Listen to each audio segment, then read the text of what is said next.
Hello, everybody. Today's review is going to be a movie from 2019 called Blink of an Eye. Now, this is another one that I just was able to find on Tubi. It is about the tragic, uh, the tragic and unfortunate death of Dale Earnhardt in the NASCAR world, I guess. But through the eyes of one of his best friends, Michael Waltrip. So it wasn't, yeah, it was definitely like a different take compared to like the old.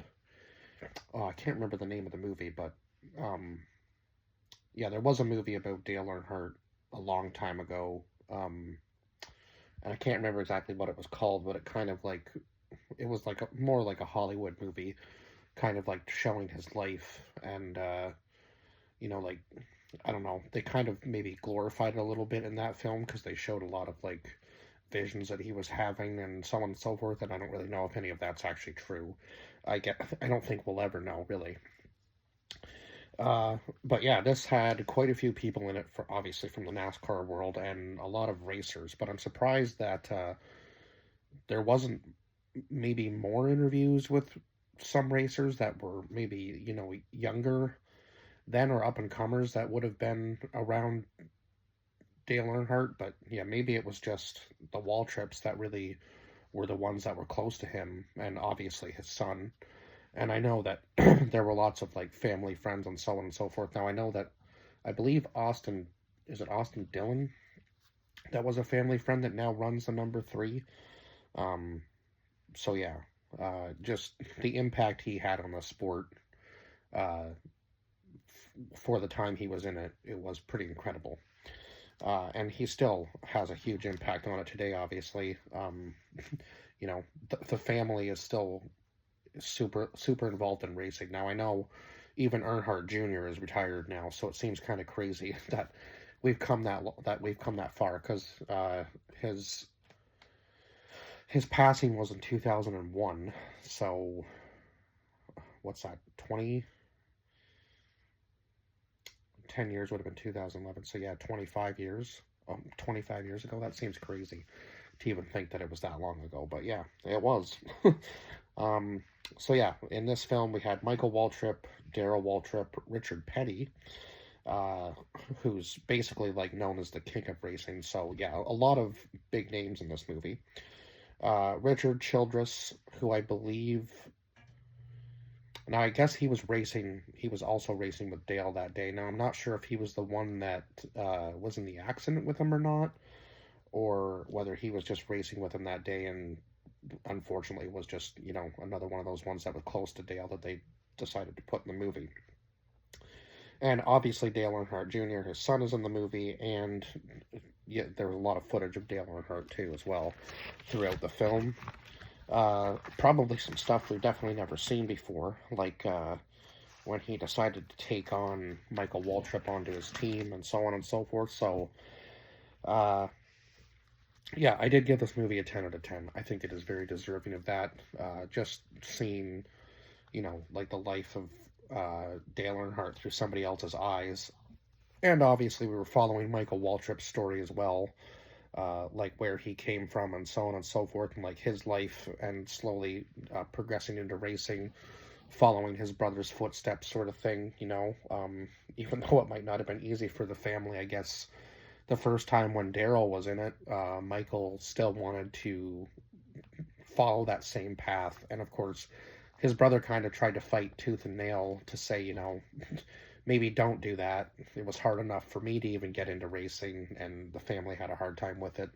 So maybe that's not the best thing for you to do, but um, it is it is what it is. And he became a racer, and didn't have a very good record, but uh, Dale still believed in him and brought him onto his team when it seemed like Michael might be done. Like he might not even be picked up by anybody else. But it was surprising that Earnhardt was able to pick him up. So at the beginning of the film, Michael Waltrip wins at Daytona in the same race that obviously Dale Earnhardt has crashed in.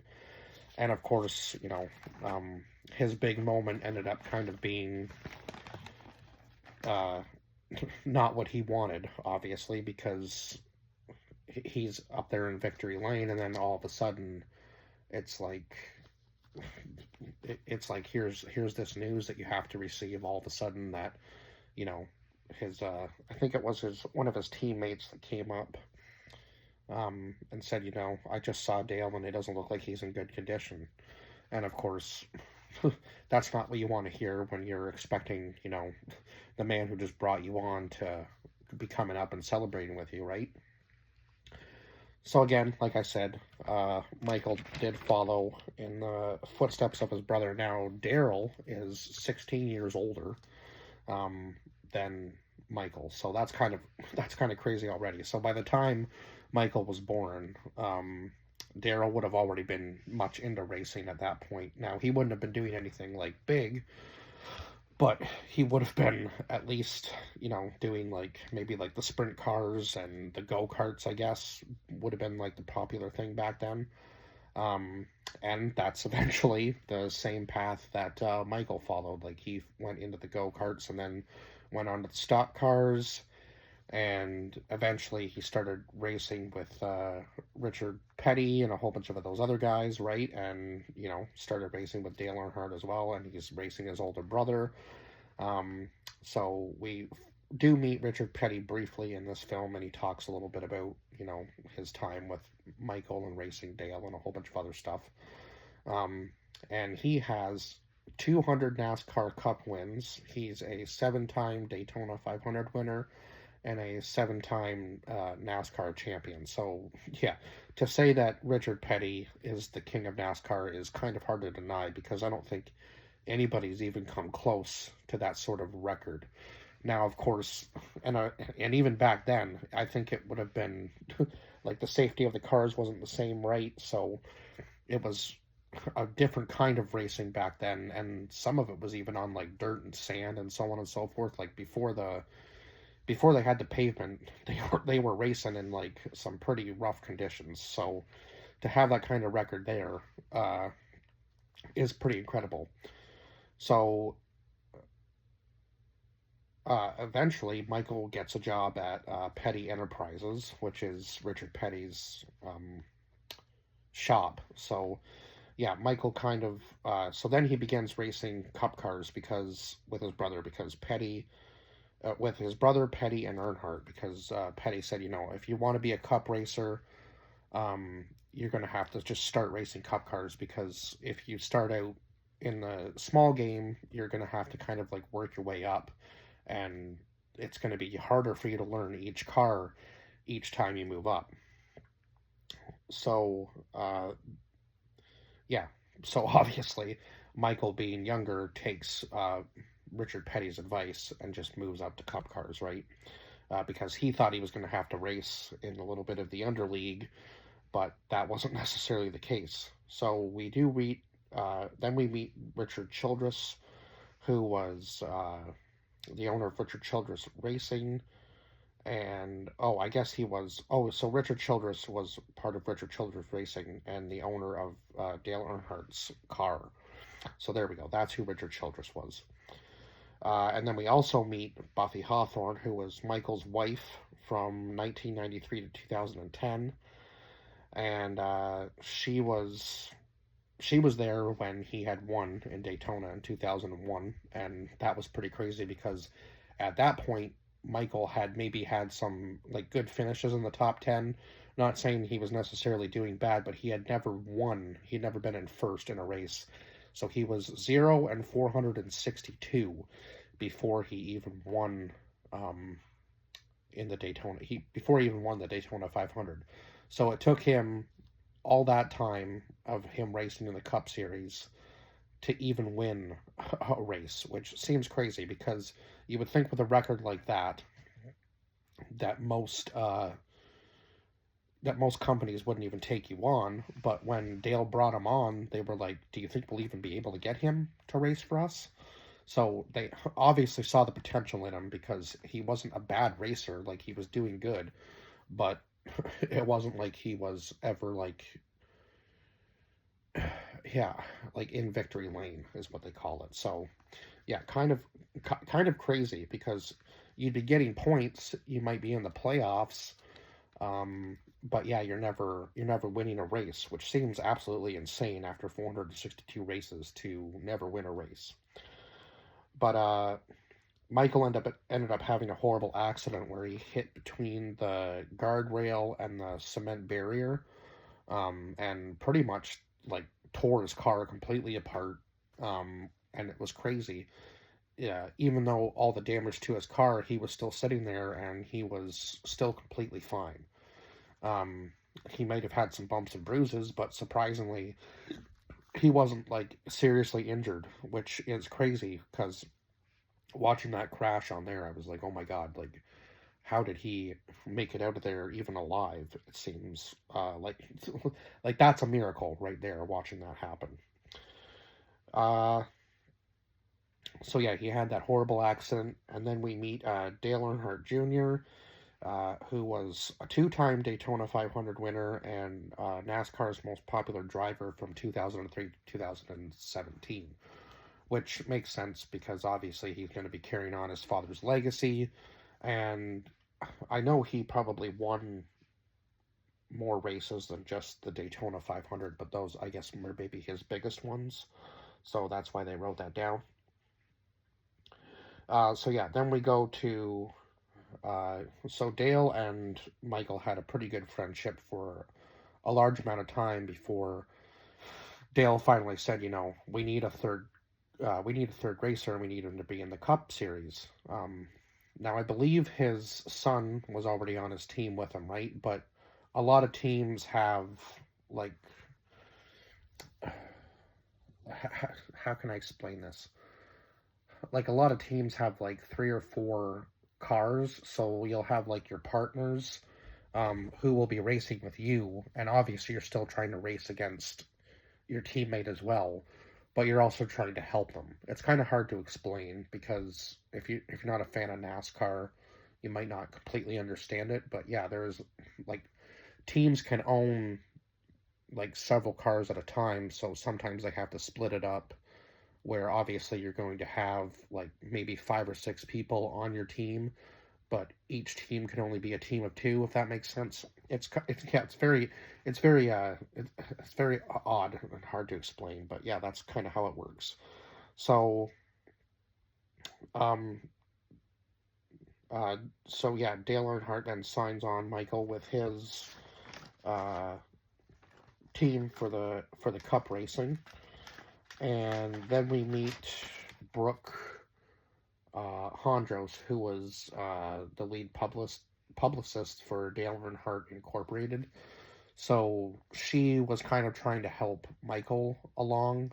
And of course, I guess she wasn't really very fond of Michael from what she said in the beginning. I'm not really sure why, but maybe she just thought she was going to have a hard time with him. I'm not really sure. But he kind of seems like a pretty easygoing and fun-loving guy. Like, now most of the NASCAR guys were, serious about the cars, like some of them said, and Michael was always like, if he was asked the same sort of questions about what he liked the most, he'd be like, "Oh, the restaurants around here are really good," so on and so forth. So he he knew how to race, but I wouldn't really say like he was like a hands-on guy with the cars necessarily, but he was a good racer. So it's just kind of weird. Like sometimes you're just built for it, even though you may not know like all the ins and outs. Sometimes just racing is in your blood, I guess, and that's kind of what it was for all of these guys, right? Uh, so what race was it? Um, I can't remember what race it was, but it was a huge wreck that leaves Waltrip and Earnhardt in the front. Um, and I can't remember exactly what race that was. But I also can't remember if. Oh, yeah, that was it. It was, yeah, the huge wreck that in that race that ended up leaving them both in the front. And then,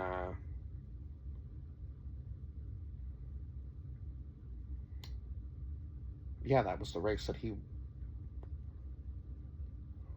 Oh no, this was after This was after the Daytona 500, I do believe.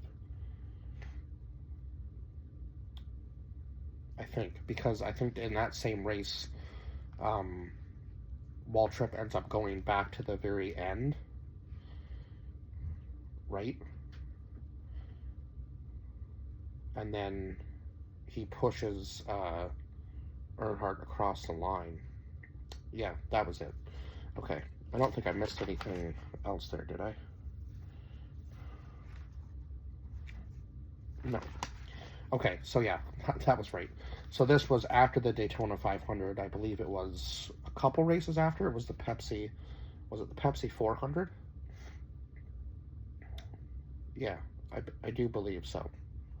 I do believe I have that information right, because then we meet Ken Schrader, who was a NASCAR Cup driver from 1984 to 2013. So that might have actually been Earnhardt's crash, if I'm not mistaken, because I think it was a huge wreck that left the three of them. Yeah, it was the three of them, because it left a huge wreck, left the three of them in the front. So Earnhardt's plan was all coming to fruition. Now I'm remembering that part, with Waltrip talking about it. So yeah, there was a huge. So sorry, I had that mistaken. That wasn't the Pepsi 400. That was the Daytona race that he had won.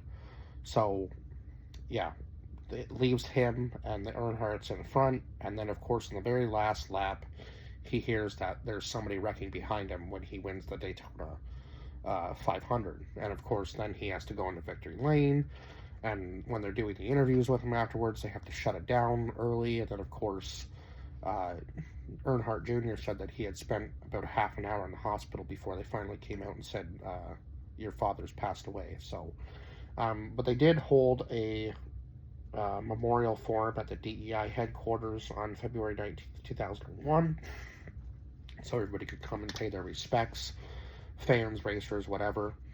But then at the Pepsi 400, a few weeks later, a couple weeks later, I think, Waltrip was the one that ended up having a bad pit stop, and then he ended up in very last place, I think, with like 10 laps, he said, left, and somehow was able to literally push himself from last place up into second behind Earnhardt Jr., and he was able to, now he thinks that he's going to pass him, right?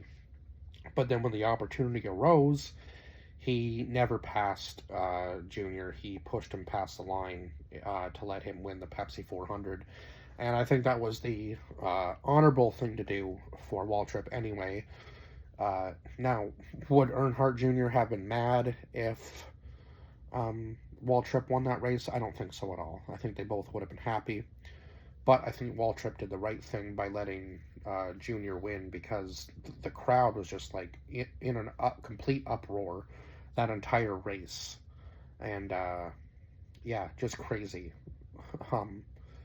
seeing him win, obviously, at Daytona. Now, it would have been cool for Waltrip to win and kind of have like the shutout at Daytona that season, but I also think that he did the right thing by pushing Junior past the line and letting him win, because it meant more to Junior, I think, than it would have meant to Waltrip in the end. But he did go and celebrate with him in his like victory lane celebration, where Junior was doing like the burnouts and stuff. So they celebrated together, and kind of all that grief and, you know, the sadness, he said, just kind of went away in that moment. Now, obviously, it took probably a little bit longer to really get over it, but that was a big moment for the two of them, right? So after Earnhardt's passing, Waltrip went on to win 3 more Monster Energy NASCAR Cup Series races, and that was including another Daytona 500. So that's pretty impressive.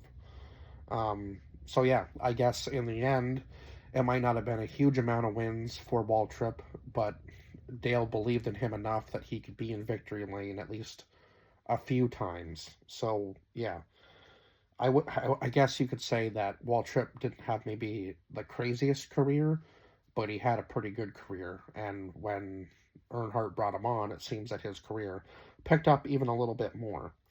And Michael Waltrip ended up retiring in 2009, and he is now a commentator on the team. So, kind of a wild career for Michael Waltrip. Um, Maybe not the happiest of careers because obviously, you know, he would still like to be spending time with his friend, I would think, because it's like a huge moment for him to win his Daytona 500 and then just have it all come crashing down because the man who just brought you onto his team has passed away and you're expecting, to celebrate with him. Uh, so yeah, it would be an unfortunate thing. And even in this film, you can see the impact it still has on him to this day. So yeah, not an easy thing to go through when you kind of you get to live on, and your, your friend doesn't get to live on with you and see your accomplishments. It's yeah, it would be an unfortunate thing, but I guess he's kind of you know trying to look at it in a positive light. Like even he said in the end that um, hopefully Dale was kind of he was where he was meant to be in that moment, and it might have been tragic for them, but he's kind of hoping that it was through the eyes of Dale. He's kind of hoping it was different. Like here's my final act, and this is what I'm going to leave you with, sort of thing. So, I mean, that's a pretty good way to look at it in a positive light, I suppose. But yeah, 10 out of 10 for this film, and I will see you guys in the next review. Bye bye for now.